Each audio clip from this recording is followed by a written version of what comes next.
Ya, balik lagi kita tadi break sejenak. Ya, jadi memang ada ada yang Enclosure. Ya, kembali enclosure mungkin satu hal yang menurut Pak Daud paling menarik dari tadi Amora ya, kita lagi bahas Amora kan terakhir tadi Pak ya. Enclosure-nya Amora. Enclosure. Ya. Jadi yang kita mau lakukan adalah kita kasih buffle di belakang dari woofer itu supaya bukan cuma frekuensi yang main, tapi sensitivitasnya naik. Nah, itu juga unik juga sih. Tapi itu sudah dilakukan, bukan saya yang nemuin sih jelas. Siapa tuh, konsep apa yang enggak ya? Itu udah banyak sih dilakukan tuh, terutama di speaker Pro ya. Speaker Pro ya? Ya, speaker Pro mereka udah banyak melakukan itu. Jadi mereka kasih kayak semacam buffle di situ, dan itu ada portnya juga. Jadi di dalam buffle-nya itu ada port, lalu portnya itu akan nyambung ke port yang di luar gitu. Ya, kalau boleh dibilang sih mirip seperti transmission line, cuman ini jauh lebih pendek jalurnya. Iya. Itu cara mensiasati ya. Iya, itu trik-trik dari cara kita bikin speaker kan supaya kita bisa mengoptimalkan kemampuan dari drivernya. Nah, selain enclosure apa tadi? Ada nggak hal lain yang menarik dari speaker ini ya? ASM1? Oh, ada sih, ini drivernya unik sih, di concentric nih. Iya, concentric. Di concentric driver, dia materialnya juga dari logam, nih juga dari logam, dari metal. Lalu kalau dilihat juga di front baffle-nya ini, diffusernya ini juga dari metal ini. Oh, serba metal ya. Ya, ini dari aluminium kali ya. Berarti juga dingin. Jadi kalau dilihat secara build ya bagus sih. Ya. Ini cukup bagus sih, bagus banget sih kalau saya bilang sih. Build quality-nya. Build quality-nya ya. Finishingnya juga cakep. Iya. Maksudnya well made lah. Well made ya. Punya kelas dan woman acceptance factor-nya gimana? Nggak tahu juga ya. Masih undang cewek ya. Dan bentuknya juga nggak kotak kan. Bentuknya kan dia ada sudut di sini, ada sudut di sini. Jadi ke belakangnya lebih lancip. Ya, kalau secara akustik sih dia lebih bagus sih. Iya. Secara build sih dia sedikit lebih besar dari ukuran umum kayaknya ininya. Iya. Dan bentuknya kan agak mengerucut ya. Betul. Di belakang dia agak mengerucut sih. Itu kan ada juga Amora juga kayak gitu ya. Betul, Amora atasnya dipotong. Iya. Itu apa untuk difraksi ya? Difraksi betul. Jadi yang kita mau hindari adalah standing wave sih. Jadi bentuk-bentuk speaker yang nggak kotak ini itu tujuan dasarnya untuk menghindari standing wave. Ya. Jadi di dalam boxnya itu kalau bisa nggak ada standing wave gitu. Atau sedikit mungkin standing wave-nya. Ya. Paling nggak ada standing wave kalau bentuknya like H ya. Iya. Itunya Pak itu. Pahar ya? Pahar. Iya. Tadi gimana kesan suaranya untuk vokal gimana? Ini sih kalau saya dengar sepintas ya, tadi dengan disetelin lagu, ya lagunya saya kurang familiar sih, tapi kalau saya dengar sepintas sih Ngeblues. Ya dari atas sampai bawah tuh frekuensinya cukup banyak sih, rata ya, rata. Nggak ada frekuensi yang picking, nggak ada frekuensi yang nyolok gitu, nyelonong gitu, nggak ada sih. Harsh gitu kan? Harsh itu nggak ada ya. Dan begitu disetel juga langsung koheren ya, antara ini dua ini langsung dia blend in, terus speakernya juga kayak hilang gitu kan di sepiring ya? Iya. Transparan. Itu konsepnya tuh kayak spider gitu. Itu emang gitu ya konsepnya? Iya, konsepnya wah ini juga terus terang jujur aku nggak tahu nih konsepnya dia pakai gimana ya. Mungkin kalau perusahaan-perusahaan besar gini kan biasanya dia punya R&D sendiri. Beda dengan kita yang di EY. Kalau kita di EY kan kalau mau R&D kan itu setengah mati. Jadi kalau yang perusahaan besar gini dia bikin driver sendiri sesuai dengan yang mereka mau sih biasanya. punya template-nya. Ya, jadi mereka bikin atau mereka desain atau mereka subcon ke pabrik driver sesuai dengan yang paten desain dia, yang dia pengen sesuai.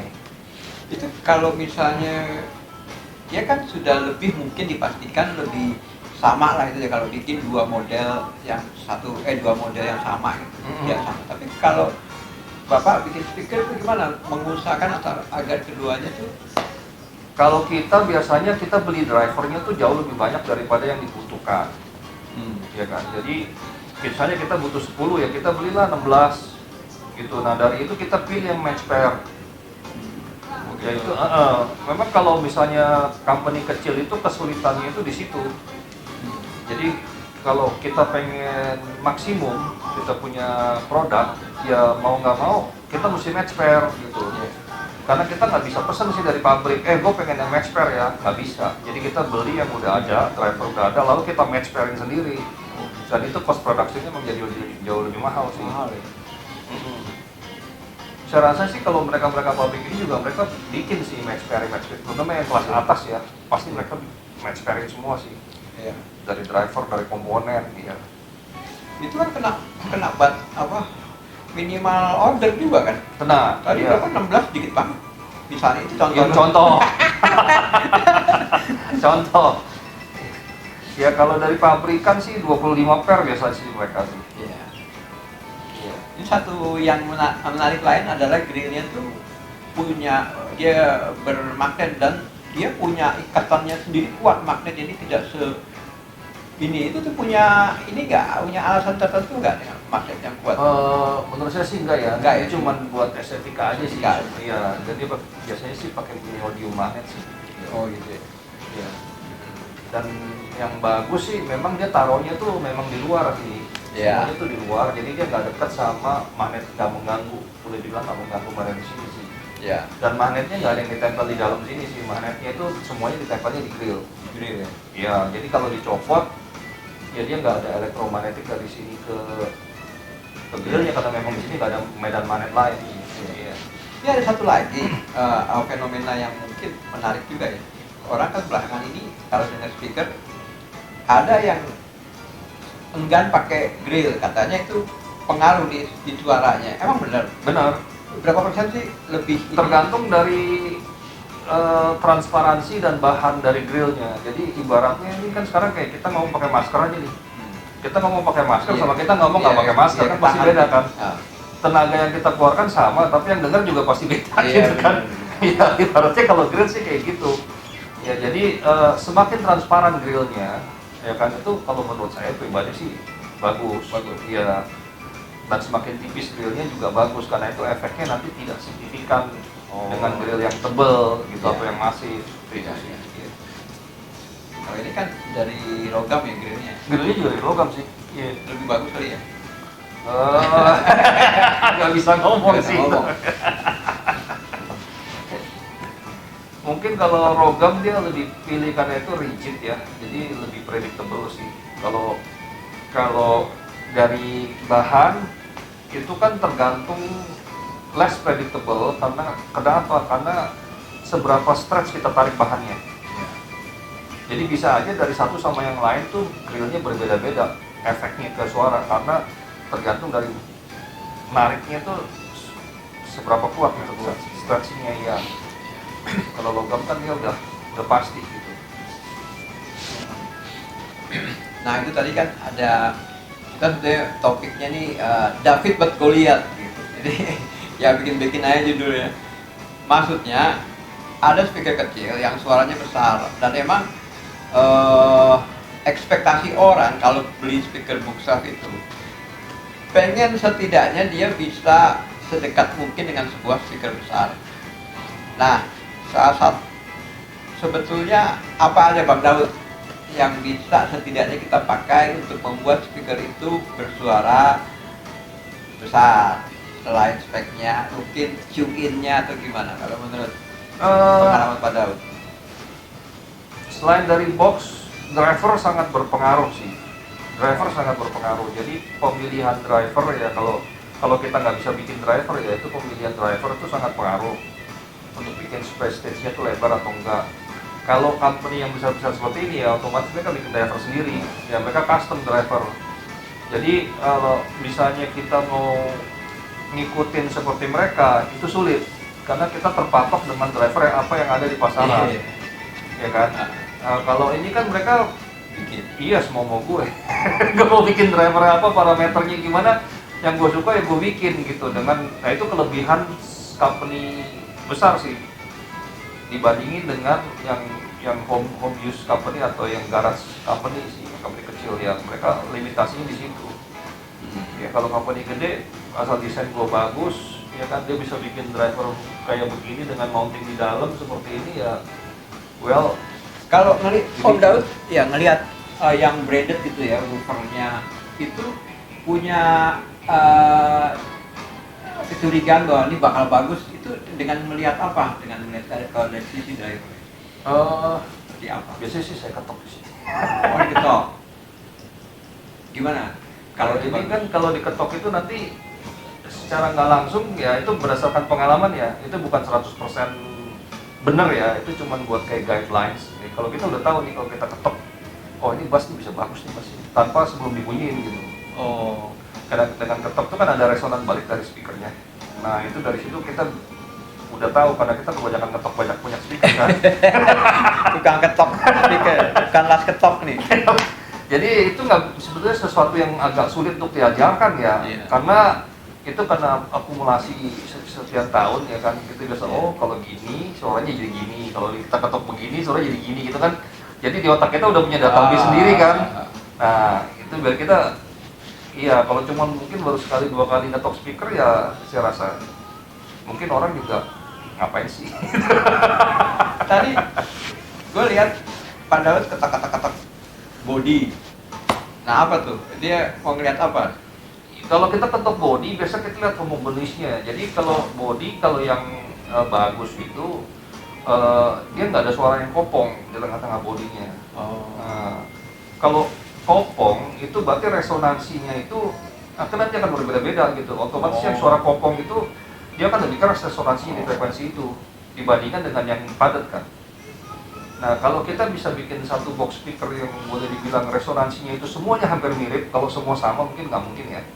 Kalau semuanya hampir mirip, otomatis distorsinya juga akan lebih kecil gitu. Iya. Tadi gimana? Ngetok. Bagus itu. Sama ya? Sama. Cukup rata gitu. Berarti kemungkinan kalau digeber itu nggak akan klip atau gimana ya? Kalau kemungkinan kalau digeber dia distorsinya dari box distorsinya. Iya. Karena distorsi terbesar itu adalah speaker. Kalau kita ngomong amplifier nih, terutama yang solid state ya, itu mungkin distorsinya 0,0001% gitu. Kalau tabung mungkin distorsinya dari 1% sampai 10%. Nah, kalau speaker distorsinya bisa 20, bisa 30, bisa 40. Iya. Jadi kan kebanyakan kita bikin speaker itu kita nggak mikir gitu, kita nggak memikirkan distorsi dari boxnya. Sebetulnya dari seluruh perangkat audio ini distorsi terbesar itu adalah speaker ya. Iya. Jadi kalau banyak kita agak aneh sih kalau melihat orang milih audio ya, wah ini 0,0001 dibanding dengan 0,0005, ini 2 kali lipat nih. Padahal kan sebenarnya itu nggak terlalu signifikan ya, speaker lu berapa gitu distorsinya. Kalau speaker lu distorsinya 30, ya 30% dibanding dengan 0,0005 atau 0,001, ya saya rasa sih nggak signifikan sih. Iya. Ya juga. Ini kita ada Mas Agung di belakang kamera. Mas Agung ada pertanyaan nggak kali? Banyak lah, jangan suruh nanya. Mas Agung malu di belakang kamera nanya. Bisa jadi lebih dari 1 jam nanti. Paling saya tinggal pulang dulu mas. Lanjut besok. Enaknya kalau ngobrol sama Pak Daud nih gini. Jadi kadang-kadang gue jawab, kita kalau nanya satu, udah kita tanyain terus kita pergi aja. Iya gue pulang deh kalau gini. Lu ngomong aja.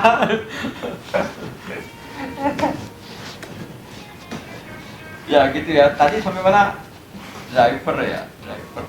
Apa? Kita bisa detect bahwa itu setidaknya itu speaker bookshelf yang baik dia dengan ngelihat woofernya, ngelihat itunya ya. Sebetulnya sih paling gampang ya udah langsung dengerin aja. Ya kalau bisa langsung denger. Kalau kita lihat-lihat kan gitu kan, kita kan ada kan orang yang wah gue nggak enak ah, ntar kalau kagak beli nggak enak gitu kan. Ya gue lihat aja fisiknya sekiranya. Kalau yang gampang kan ketok-ketok tadi kan. Belum tentu boleh loh mas. Belum tentu boleh ya benar. Kalau mau ketok speaker buset, Kalau kalau gini, boleh loh. bookstep kan kecil. Apakah bisa ada bookstep kecil yang bisa menandingi low frekuensinya floor stem? Kalau Nah. misalnya ada, itu caranya gimana tuh bikinnya bisa nandingin si suara Nandingin bassnya itu di kan, floor stem? nandingin tuh macam-macam tuh. Dari segi type, dari segi low frekuensi, atau dari segi apanya gitu. Kalau misalnya kita bookshelf kecil, kita misalnya perbandingan misalnya bookshelf dengan driver ini mungkin sekitar 7 in ya atau 6,5 in ya. Nah 6,5 in ya. Kita tandingannya dengan berapa? Dengan 8 in apa dengan 10 in gitu mungkin masih bisa ya. Tapi kalau mau ditandingkan dengan 12 in mah ya nggak bisa lah. Susah gitu. Kalau saya sih lihatnya kalau mau pakai low frekuensi itu kita bisa akalin. Akalinya misalnya dengan transmission line gitu kan. Jadi kita belok-belokin tuh di dalam tuh, kita bikin labirin, belok, suaranya rendah gitu kan. Tapi apakah suara rendah itu akan nyambung dengan suara yang dikeluarin direct dari woofer? Nah itu kan pertanyaan berikutnya. Gitu kan. Jadi kalau kita ngomong bisa nggak sih ngalahin bookshelf floor standing dengan pakai bookshelf? Itu pertanyaannya agak susah dijawab ya. Bisanya dalam hal apanya, apa dalam hal kerendahannya atau dalam hal apanya gitu yang kita mau bahas. Dan floor standing itu kan boleh dibilang kalau bookshelf itu mungkin mentok di 6,5 ya. Iya. Jarang bookshelf yang 10 in kan. Iya.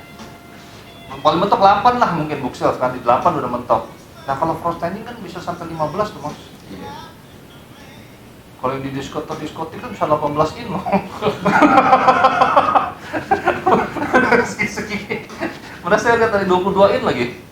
Kayak lebih gede dari pelek mobil. Itu masa puber. Nah, ya kan maksudnya pertanyaan terlalu lebar gitu. Misalnya kalau aku bikin bookstep 6 inch, bisa nggak ngalahin 8 inch gitu. Nah, itu mungkin lebih spesifik ya kita ya. Ada kemungkinan bisa gitu. Kalau yang bookshelf-nya misalnya shield 2x8, saya bikin bookshelf port 1x8 port atau 6,5 in 1 biji port, ngalahin yang misalnya 8 in 2 biji ya. Atau yang udah ada di sini aja di AS Dante. Ini AS61 AS61 sama kakaknya. Yang satu bookstep, yang satu floor standing. floor standing. Itu yang saya lihat cuman beda di woofernya doang. Yang satu, yang satu 2. betul. Nah, itu si yang bookstep yang 61 itu bisa nggak nyaingin suaranya si kakaknya ini dengan ada tambahan speaker itu? Good question. Jadi gini nih,